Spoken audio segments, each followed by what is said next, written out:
Third time, fourth time, fifth time, who knows? We're gonna get this. It's gonna be fine. Hey word nerds, Kate here with another review. Today I'm going to be talking about the book Romanov by Nadine Brandes. So I discovered Nadine Brandes as an author probably about 2 years ago through social media. I love her online presence. If you are an aspiring writer or a reader of any kind, check her out. She has incredible book reviews, she's super engaging, she's always answering questions people have about writing, and I really enjoy how you can see her personality and her heart shining through all of her work. When I first started following Nadine, she had one book series published and a standalone novel. The series, the Out of Time series, is a science fiction dystopian young adult series, which I've read, I think, the first 2 books of. I started reading right around one of my moves and never got around to finishing, so that is on my list to finish. Her standalone novel, Fox, is a historical fantasy telling the story of the Gunpowder Plot in England. Remember, the 5th of November! Again, I started reading this book at a point when I didn't actually have much free time and haven't gotten around to finishing it. It's very political and politics aren't always my thing, but it's still very well written.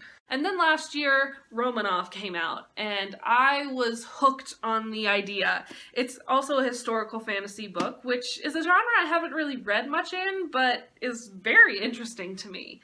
The basic premise of Romanov is that Anastasia's family has magic. Magic isn't common in the world, and it manifests in different ways, and so it's really interesting to see how Nadine handles that and weaves it into the world in a subtle and very unique way. Characters are excellent, each one of them fully fleshed out, which I was a little bit worried wouldn't happen because there's Anastasia, the main character. She has 3 sisters, 1 brother, 2 parents, and then there are at least 4 or 5 soldiers and antagonists that are in this, and all of them are unique and compelling and believable. I'm someone who loves a well-done character, sometimes even more than a well-done plot, and these characters are phenomenal. Given that this is a historical fantasy book, it is very heavily based in what actually happened to Anastasia and her family, and I was so impressed by the amount of research that went into bringing this story to life. Something that kind of caught me a little bit off guard was where the story started. I, knowing the basic premise, had kind of assumed it would start shortly before or even with Anastasia's death.